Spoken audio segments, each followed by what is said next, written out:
चातुर्मासामध्ये जर का आपण बघायला गेलं तर या चातुर्मासामध्ये आषाढ महिन्यामध्ये चातुर्मास सुरू झाल्यानंतर पहिलं काय येतं या चातुर्मासामध्ये तर गुरुपौर्णिमा येते.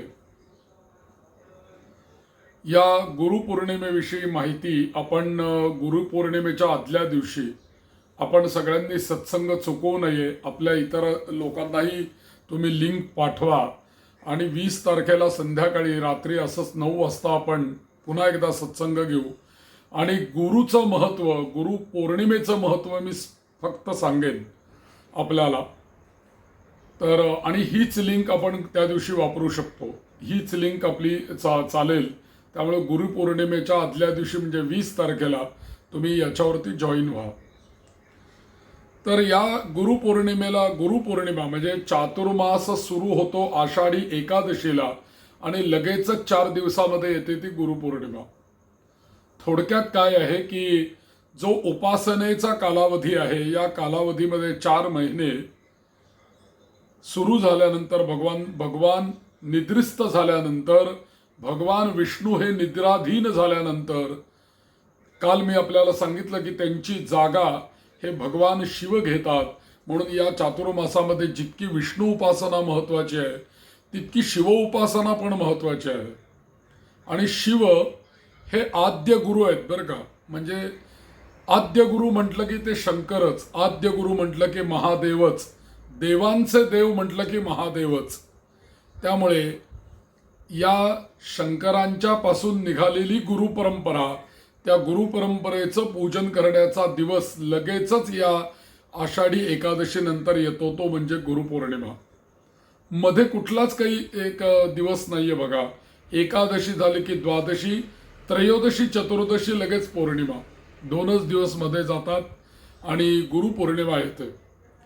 असा जर का आपण विचार केला की आषाढी एकादशी नंतर लगेचच गुरुपौर्णिमा काय येते, असा एखादा विचार करेल तर त्याला उत्तर असं आहे की 4 महिने तुम्ही कसं वर्तन ठेवावं, तुम्ही काय नियम पाळावेत, तुम्ही कोणत्या गोष्टी त्याग करू शकता, कोणत्या गोष्टी ग्राह्य करू शकता, तुम्ही स्वतःला पुण्यवान कसं बनवू शकता, वगैरे वगैरे वगैरे. जीवन हे उच्चावस्थेला जाण्यासाठी, जीवन हे उन्नत होण्यासाठी पहिलं मार्गदर्शन आपल्या आई आणि वडिलांनंतर जर का कोण करत असेल तर ते म्हणजे आपले सद्गुरू करतात. आपले गुरु आपल्याला मार्गदर्शन करतात.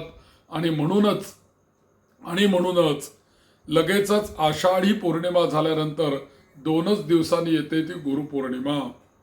लगेच त्या दिवशी गुरुपूजन, गुरु सत्कार, गुरु सन्मान आणि तिथून पुढे 4 महिने गुरूंनी दाखवलेल्या मार्गावरती आपण मार्गक्रमण करणं, गुरूंनी दिलेला वसा आपण स्वीकारणं, गुरूंनी दिलेल्या उपासना आपण करणं हे आपलं परमकर्तव्य आहे.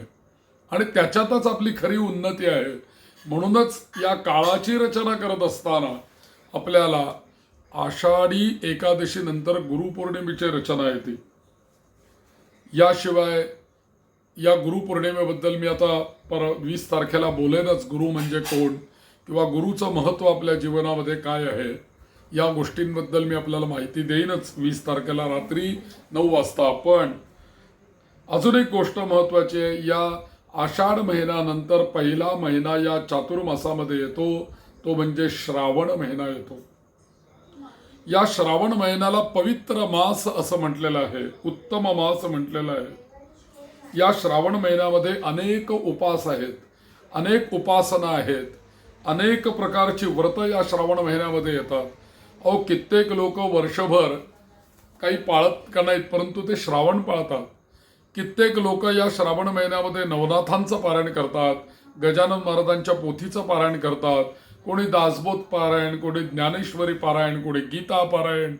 वेगवेगळ्या प्रकारची उपासना या श्रावण महिन्यामध्ये अनेक मंडळी करतात. कोणी नामस्मरण करतात, कोणी पूजा करतात, कोणी लघुरुद्र करतात आपल्या घरी. आणि ते फार चांगलं आहे बरं. प्रत्येकाने आपले शंकराचार्य एकदा भाषणामध्ये असं म्हणाले होते की प्रत्येक कुटुंबामध्ये वर्षातून एकदा तरी रुद्र उपासना झाली पाहिजे. कारण भगवान रुद्राचं असं सामर्थ्य आहे की या जगामध्ये जेव्हा विष निर्माण झालं तेव्हा ते विषप्राशन करण्याचं सामर्थ्य फक्त रुद्रदेवतेचं होतं. म्हणून आपल्या जीवनामध्ये, आपल्या कुटुंबामध्ये, आपल्या कुलामध्ये काही जर का विषासारखी काही निर्माण झालं असेल तर त्याच्यावरती ते शमन करण्याचं सामर्थ्य रुद्राचं आहे. म्हणून आपल्याला कुलदेवता आणि कुलदेवी असं दोन दिलेलं आहे. व्याडेश्वर दिला आणि अंबेजोगाई दिली, खंडोबा दिला, तुळजाभवानी दिली, त्याच्यानंतर केशव दिला, लक्ष्मी दिली, त्यानंतर वेळणेश्वर दिला, दुर्गादेवी दिली. अशा प्रकारे आपल्याला जोडीच कुलदैवत आणि कुलदेवी म्हणून आपल्याला लाभलेली आहे. लक्षात ठेवा की बाकी देवतांची आपण उपासना करावी न करावी, पण मात्र आयुष्यभर आपल्याला कदापि चुकवायची नाही ती उपासना म्हणजे आपल्या कुलदेवतेची उपासना. आपल्या कुलदेवतेच्या उपासनेने आपले अनेक प्रश्न मार्गी लागतात. आपल्या कुलदेवतेच्या उपासनेने अडलेल्या गोष्टींमध्ये आपल्याला मार्ग मिळतो. आपल्या कुलदेवतेच्या उपासनेने आपल्या घरामध्ये समृद्धी राहते. आणि म्हणून आपलं कुलदैवत जर का खंडोबा असेल, आपलं कुलदैवत जर का वेळणेश्वर असेल, व्याडेश्वर असेल, तर त्यांच्याकरता या श्रावण महिन्यामध्ये आवर्जून रुद्र करावा, लघुरुद्र करावा. मग लघुरुद्र करावा म्हणजे काय, तर आपल्या घरामध्ये शंकराची पिंड असते किंवा या खंडोबाचा टाक असतो, त्याच्यावरती अभिषेक पात्र लावून अखंड धारा धरून रुद्राची 121 आवर्तनं म्हटली की त्याला लघुरुद्र असं म्हणतात. आता ही 121 आवर्तनं म्हणायची आणि रुद्र करायचा म्हणजे मग त्याला कमीत कमी 6 ब्राह्मण तरी लागतात किंवा 11 ब्राह्मण तरी लागतात. समजा 6 ब्राह्मण घेतले तर 22 वेळेला रुद्र म्हणावा लागतो. आणि जर का 11 ब्राह्मण घेतले तर 11 वेळेला जर का रुद्र म्हटला तर 11 गुणिले 11 बरोबर 121 आवर्तनं पूर्ण होतात. म्हणजे आपला लघुरुद्र पूर्ण होतो. हे त्याचं गणित आहे. पण कमीत कमी वर्षातून एकदा आपल्याकडे लघुरुद्र व्हावा श्रावण महिन्यामध्ये आणि अश्विन महिन्यामध्ये सप्तशतीचे पाठ केले जावेत. यांनी आपली कुलदेवी आणि कुलदेव या दोघांचाही आशीर्वाद आपल्या कुलाकरता कायम वर्षभर राहतो. आणि जी मंडळी वर्षातून हे कार्य करतायत अशा लोकांना याचे जरूर अनुभव आहेत. अनेक लोकांना याचे चांगले अनुभव आहेत. गेले अनेक वर्ष पौरोहित्य करत असताना अनेकांच्या घरी आम्ही दरवर्षी श्रावण महिन्यात, कार्तिक महिन्यात रुद्र करतो आणि अश्विन महिन्यात किंवा पौष महिन्यामध्ये पाठ करतो, नवचंडी करतो, सप्तशतीचं हवन करतो. या सगळ्या गोष्टी आम्ही प्रतिवर्षी गेल्या 20-20 वर्ष आम्ही लोकांच्याकडे करतोय. ज्यांच्याकडे हे गोष्टी करायला सुरुवात केल्यानंतर असं लक्षात आलं की त्यांच्या घरामध्ये अडलेले मार्ग जे आहेत ते मोकळे झाले, त्यांना चांगले मार्ग मिळालेले कितीतरी लोकांनी अनुभव सांगितलेले आहेत. म्हणून श्रावण महिन्यामध्ये आपल्या कुलदैवत खंडोबा किंवा रुद्र त्याची उपासना करावी. कारण शंकरांचा आणि विष्णूंचा दोघांचाही हा महिना आहे. याच श्रावण महिन्यामध्ये कृष्णांचा जन्मदिवस येतो. वद्य अष्टमीला कृष्ण जन्माचा दिवस येतो. कृष्णाष्टमी येते. 2 एकादशा येतात. त्याच्यानंतर वृषभ उत्सव, वृषभ म्हणजे बैल, म्हणजेच बैल पोळा पण या महिन्यामध्ये येतो. त्यानंतर या श्रावण महिन्यातल्या प्रत्येक सोमवारला एक विशेष महत्त्व दिलेलं आहे. ज्यांना कोणाला 16 सोमवाराचं व्रत करायचं आहे ना, त्यांनी या श्रावणी सोमवारच्या पहिल्या सोमवारपासून श्रावणातल्या आरंभ करायचा. बरं, म्हणजे श्रावणातला पहिला सोमवार आला की त्याला उपास करायचा आणि तिथपासून पुढे जवळजवळ कार्तिक महिन्यापर्यंत या 4 महिन्यामध्ये 16 सोमवार होऊन जातात. असे अनेक लोक करतात. बरं, आणि कार्तिक महिन्यामध्ये त्याचं उद्यापन करतात 16 सोमवाराचं व्रत करून.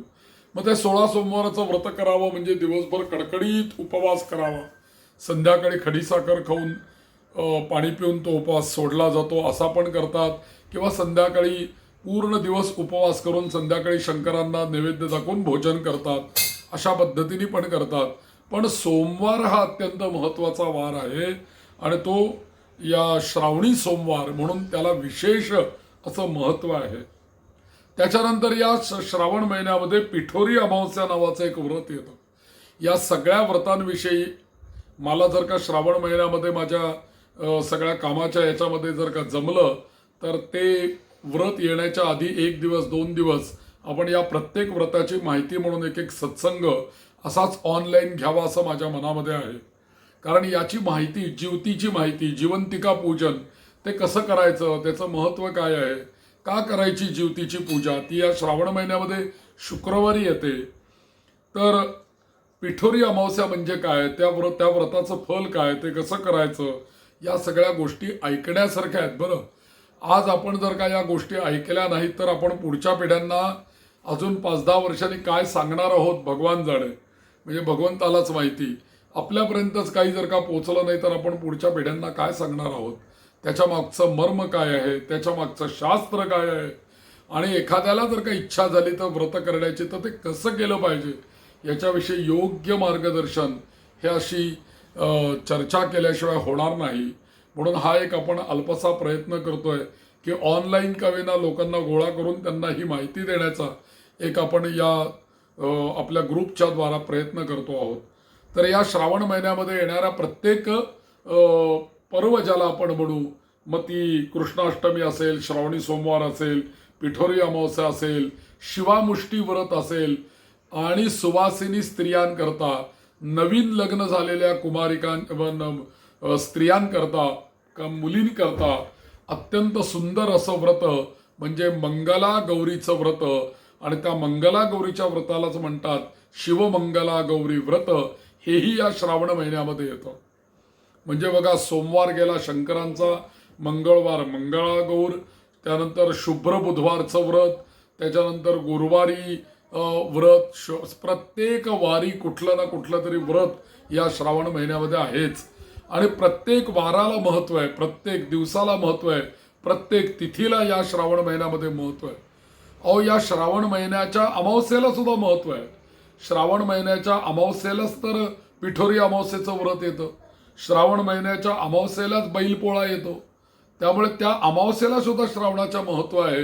इतका हा मास पवित्र आहे, याच्या प्रतिपदेपासून ते अमावस्यापर्यंत.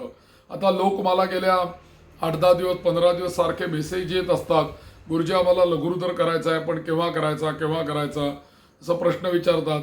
तर मी तुम्हाला सांगतो एक की श्रावण महिन्यामध्ये पहिल्या दिवसापासून शेवटच्या दिवसापर्यंत कोणत्याही दिवशी आपल्या सोयीने लघुरुद्र करा. कारण का, ज्याला व्रत म्हणून करायचं आहे, 16 सोमवार करायचे आहेत वगैरे, अशा दृष्टीने सोमवार करायला हरकत नाही. पण इतरही सगळे वार हे शंकरांना प्रिय आहेत. कारण श्रावण मासी मज बहुप्रीती असं शंकरांनी सांगितलेलं आहे एका ओवीमध्ये. त्यामुळे श्रावण मास हा संपूर्ण शंकरांना प्रिय आहे. त्यामुळे या संपूर्ण श्रावण महिन्यामध्ये आपण कधीही आपल्या सोयीने रुद्र करू शकतो. सकाळी करू शकतो, दुपारी करू शकतो, संध्याकाळ प्रदोष तर शंकराला अत्यंत आवडते. त्यामुळे कधीही आपण कुठल्याही वेळेला शंकरांना आपण पूजन करू शकतो. कारण शिवतत्व हे या श्रावण महिन्यामध्ये पृथ्वी तलावरती निवास करतं असं सांगितलेलं आहे. त्यामुळे या काळामध्ये रुद्र करणं, रुद्र उपासना करणं अत्यंत महत्वाचं आहे. या श्रावण महिन्यामध्ये धार्मिक दृष्ट्या जेवढं महत्वपूर्ण दिवस आहेत तेवढं हेही आपण बघण्यासारखं आहे की राष्ट्रीय दिन 15 ऑगस्टचा जो दिवस आहे तो कायम या श्रावण महिन्यामध्ये येतो. स्वातंत्र्य दिन जो काही आहे आपला 15 ऑगस्ट, हा 15 ऑगस्ट स्वतंत्रता दिन या श्रावण महिन्यामध्येच येतो. म्हणजे राष्ट्रीय दृष्ट्या सुद्धा हा श्रावण महिना अत्यंत महत्वाचा आहे. संस्कृतीच्या दृष्टीने हा महिना महत्वाचा आहे. आपल्या उपासनेच्या दृष्टीनेही महत्वाचा आहे. इतकंच नव्हे तर याच श्रावण महिन्यामध्ये भाऊ आणि बहीण यांच्या प्रेमाचाही दिवस, राखी पौर्णिमा, रक्षाबंधन हाही उत्सव याच श्रावण महिन्यामध्ये येतो. याच श्रावण महिन्यामध्ये अनेक देवतांचे उत्सव येतात. याच श्रावण महिन्यामध्ये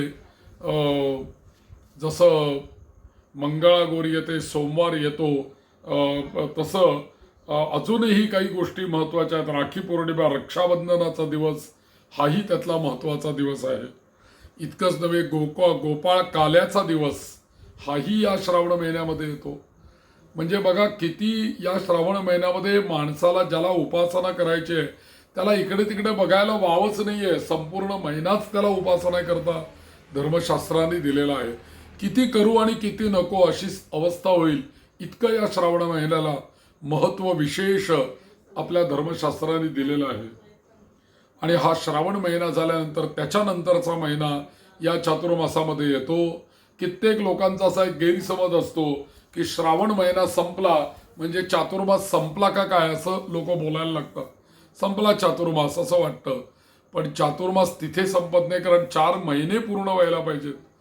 म्हणून मला मागच्या वर्षी कोणीतरी विचारलं होतं, गुरुजी आता श्रावण महिना झाला म्हणजे झाला ना म्हणे चातुर्मास, असं मला विचारलं होतं एकाने.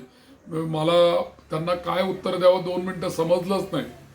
लोकांना काय आपण बोलतो आहोत, काय प्रश्न विचारतो आहोत आणि काय म्हणजे त्याला काही मला सुचलंच नाही काय सांगावं ते 10 मिनिटं. मग मी त्यांना सांगितलं अहो चातुर्मास म्हणजे 4 महिने पूर्ण व्हायला पाहिजेत. आत्ताशी आपला म्हटलं 1.5 महिना झाला, आषाढ्याचे काय 10-15 दिवस आणि पुढे श्रावणाचे 30 दिवस, 1.5 महिना झाला, अजून कितीतरी दिवस जायचे चातुर्मास संपायला. तर असा हा चातुर्मासातला श्रावण मास संपल्यानंतर दुसरा महिना येतो, तो म्हणजे भाद्रपद महिना येतो. हा भाद्रपद महिना जो आहे, या भाद्रपद महिन्यातले दोन्ही पक्ष अत्यंत महत्वाचे आहेत. पक्ष म्हणजे 15 दिवस बरं का. प्रतिपदा ते पौर्णिमा याला शुक्ल पक्ष म्हणतात.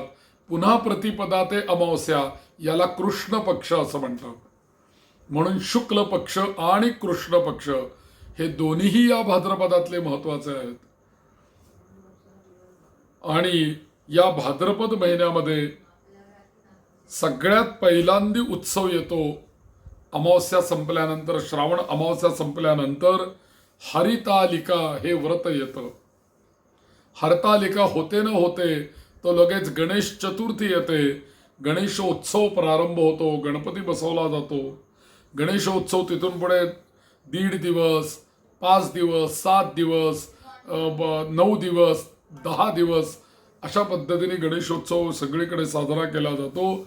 या गणेशोत्सवाच्याच काळामध्ये एकदा तुमची गणेश चतुर्थी झाली रे झाली की त्याला जोडून पुढे येते ती ऋषीपंचमी. ती ऋषीपंचमी झाली की लगेच येते ती ज्येष्ठा गौरी. म्हणून अनेक लोकांकडे गौऱ्या बसवल्या जातात.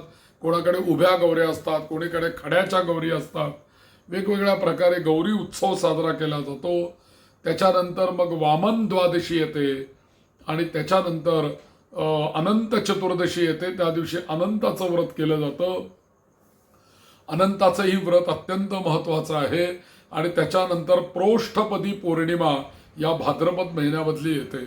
आणि त्याच्यानंतर मग प्रतिपदेपासून सर्व पितरी अमावस्यापर्यंत 15 दिवस आपल्या जन्मदात्या माता पित्यांच्या करता आणि त्यांच्या सगळ्या मागच्या पिढ्यांकरता जे जे मिळून पितर माझ्याशी संबंधित आहेत अशा सगळ्या पितरांचा आशीर्वाद प्राप्त होण्याकरता श्राद्ध करण्याचा काळ म्हणजे हा भाद्रपद प्रतिपद वद्य प्रतिपदा ते भाद्रपद सर्व पितरी अमावस्या या काळामध्ये त्यांच्याकरता श्राद्ध करण्याचा दिवस अत्यंत महत्वाचे आहे.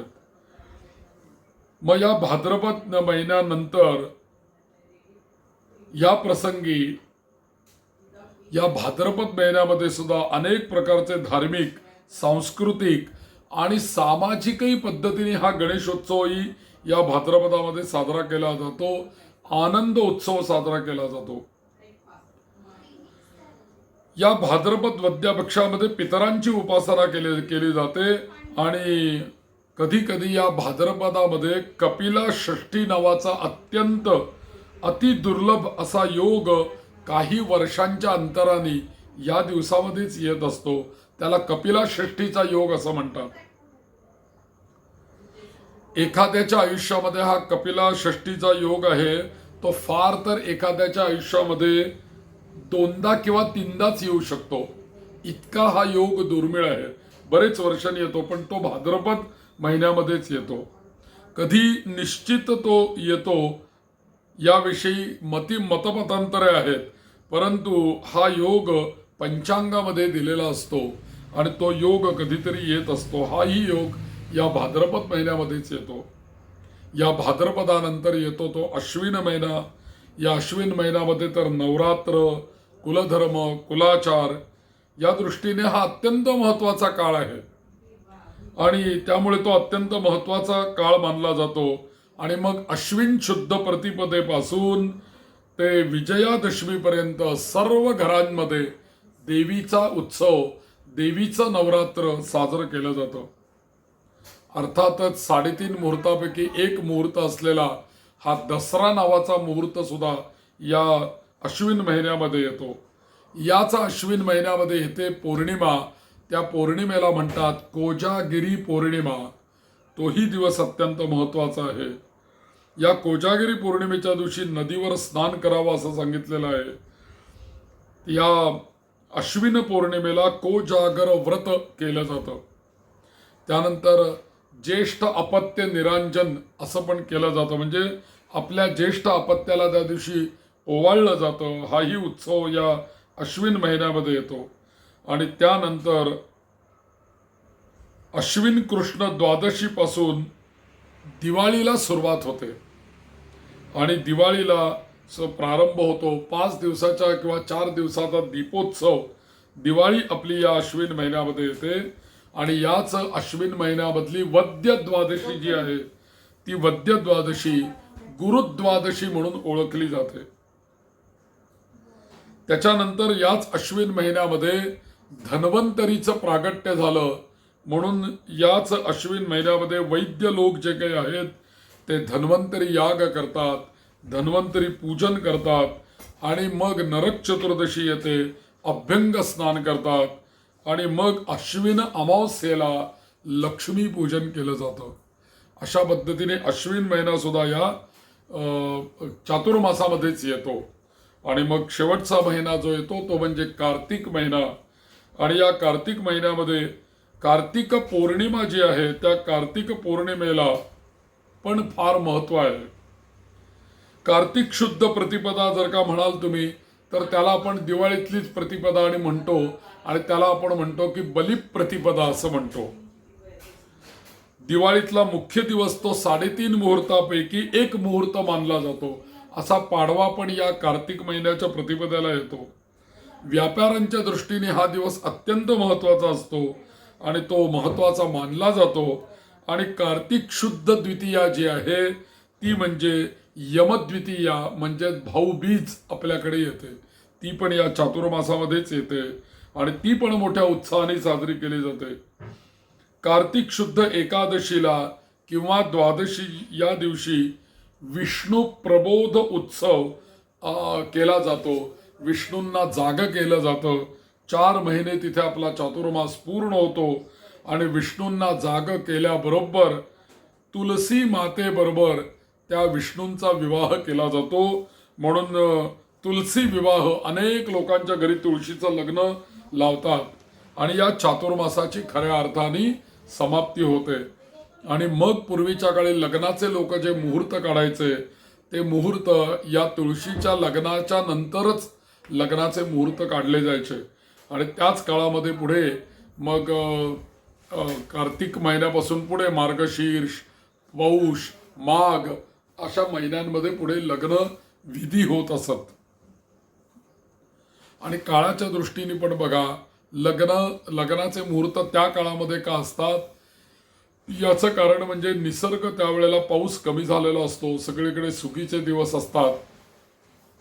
वऱ्हाड मुलीकडचं आणि मुलाकडची मंडळी यायला त्यांना वेळ पण असतो. अशा पद्धतीने पूर्वीच्या कालगणनेनुसार आणि निसर्ग चक्राच्या नुसार विवाहाचे मुहूर्त हे तुळशीच्या लग्नानंतर दिले जायचे पंचांगामध्ये आणि त्यानंतर लोक लग्न करायचे. या कार्तिक महिन्यामध्ये धात्री पूजन नावाचा एक विधी होतो. वैकुंठ चतुर्दशी या कार्तिक महिन्यातच येते. त्रिपुरी पौर्णिमा या कार्तिक महिन्यामध्येच येते.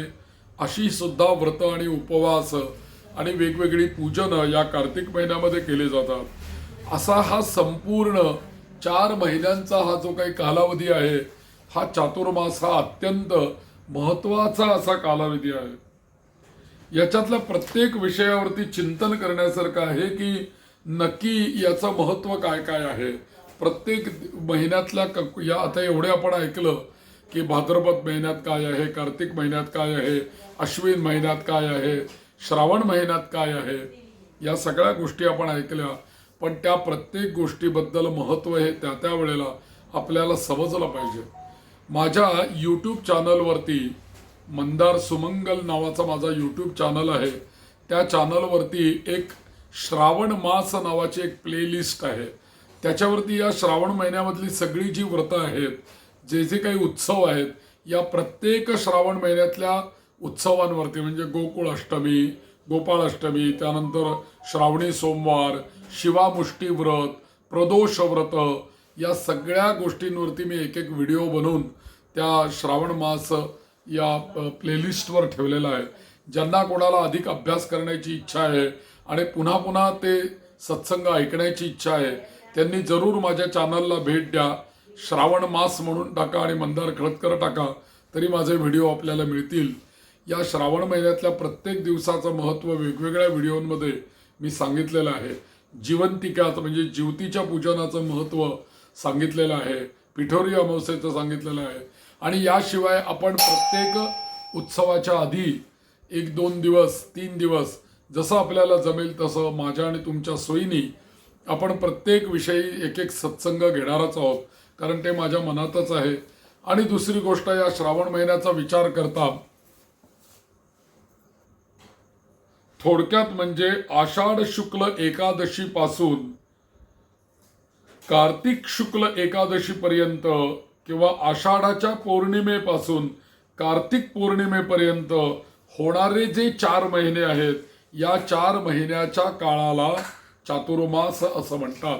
एवढं नक्की लक्षात ठेवा. आषाढ पौर्णिमा म्हणजे कुठली? गुरुपौर्णिमा. आणि कार्तिक पौर्णिमा म्हणजे कुठली? त्रिपुरारी पौर्णिमा.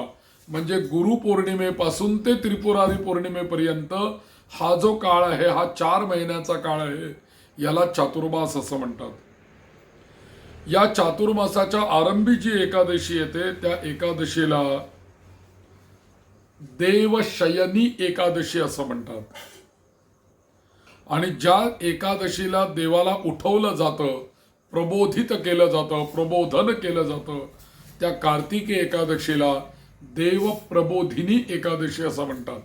आपल्या पंढरपूरला एक आषाढी वारी असते आणि एक कार्तिकी वारी असते. अशा 2 वाऱ्या या पंढरीला विठ्ठलाच्या केल्या जातात आणि अनेक वारकरी करत असतात बरं. म्हणून विठ्ठलाच्या आरतीमध्ये आपल्याला असं आपण म्हणतो बघा, शेवटच्या कडव्यामध्ये आषाढी कार्तिकी भक्तजन येती, असं त्याच्यामध्ये आलेलं आहे ना आरतीमध्ये. आषाढी कार्तिकी भक्तजन येती, साधूजन येती, दर्शन हेळा मात्रे तया होय मुक्ती. केवळ त्या पांडुरंगांचं या वारीमध्ये दर्शन घेतलं पंढरीचं, विठ्ठलाचं, तर दर्शन मात्रे मुक्ती असं वचन या विठ्ठलाच्या आरतीमध्ये नामदेवांनी दिलेलं आहे. म्हणून आषाढी पण वारी आहे आणि कार्तिकी पण वारी आहे. म्हणून थोडक्यात जर का बघायला गेलं की हा काळ जो आहे, हा काळ, या काळाला चातुर्मास असं म्हणतात. आपण आपल्या माणसाच्या काळानुसार विचार करतो आणि आपला काळ, मानवांचा काळ आणि देवांचा काळ याच्यामध्ये मात्र फरक आहे बरं का. कारण आपल्या माणसांचं 1 वर्ष जेव्हा पूर्ण होतं, त्यावेळेला देवांचा 1 दिवस पूर्ण होतो. 1 अहोरात्र 24 तास त्यांचे पूर्ण होतात. आपल्याला 1 वर्षाचा काळ लागतो. 12 महिने जेव्हा आपले पूर्ण होतात वर्षातले, तेव्हा देवांचा फक्त 1च दिवस झालेला असतो. आणि देवांचा दिवस आणि देवांची रात्र म्हणजे काय, तर पंचांग जे बघतात वाचतात त्यांना लक्षात असेल बघा की आपल्याकडे संपूर्ण 12 महिन्यामध्ये 2 अयन असतात. त्याच्यामध्ये 6 महिने दक्षिणायन असतं आणि 6 महिने उत्तरायण असतं. आता या दक्षिण अयन म्हणजे काय, तर दक्षिण अयन म्हणजे 6 महिने देवतांची रात्र असते आणि उदग अयन म्हणजे उत्तरायण म्हणजे देवांचा दिवस असतो. उत्तरायण हा त्यांचा दिवस. म्हणजेच आपण जर का राशींच्या पद्धतीने जर का आपण बघितलं तर कर्क संक्रांतीला उत्तरायण पूर्ण होतं, कर्क संक्रांतीला, आणि दक्षिणायन प्रारंभ होतो सुरुवात होते आणि म्हणूनच आषाढ शुद्ध एकादशीला देवशयनी एकादशी असं म्हटलेलं आहे. कारण त्या दिवशी देव झोपी जातात.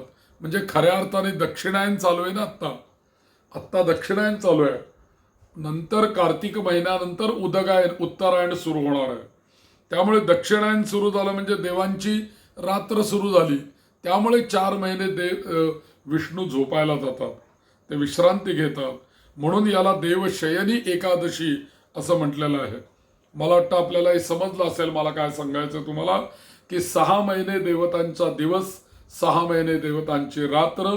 उत्तरायण म्हणजे देवतांचा दिवस, दक्षिणायन म्हणजे देवतांची रात्र. मग आता दक्षिणायन चालू झालेलं आहे जून महिन्यापासून. त्यामुळे दक्षिणायनामध्ये विष्णू देवशयनी एकादशीला झोपायला गेले, कारण त्यांची रात्र चालू झाली. आता कार्तिक शुक्ल एकादशीला देव झोप घेऊन उठतात म्हणून तिला प्रबोधिनी एकादशी असं म्हटलेलं आहे. आता दक्षिणायन जर का बघायला गेलं तर खरं तर 6 महिन्याचं दक्षिणायन आहे. परंतु देवांची रात्र सुद्धा 6 महिनेच असायला पाहिजे ना. 6 महिन्याचं जर का दक्षिणायन आहे तर देवांची रात्र पण 6 महिने असायला पाहिजे. पण काय होतं की प्रबोधिनी एकादशी पर्यंत या दक्षिणायनामधले 4च महिने पूर्ण होतात. याचा अर्थ असा की रात्रीच्या 1/3 भाग शिल्लकच राहिलेला आहे रात्र संपायला. आणि तो या देवतांच्या रात्रीमधला उषक काल पुढे येतो. जसं आपल्याकडे सांगितलेलं आहे की रात्री लवकर झोपायचं आणि पहाटे 4-4:30 नंतर तुमचा दिवस रोज सुरू झाला पाहिजे. म्हणजे रात्रीच्या 3ऱ्या प्रहरामध्ये तुम्ही 3य प्रहरामध्ये 4थ प्रहरामध्ये झोपायचं नाही. तुम्ही जागं व्हायला पाहिजे, पहाटे उठायला पाहिजे. आणि त्यामुळे दक्षिणायनामध्ये जरी देवांनी शयन केलं तरी त्यांची आता रात्र चालू चालू चालू चालू त्यांची पहाट केव्हा होणार देवतांची, तर या कार्तिक महिन्यामध्ये त्यांची पहाट होणार आणि उषक काल होणार. त्यामुळे त्यावेळेला त्यांना उठवलं जातं.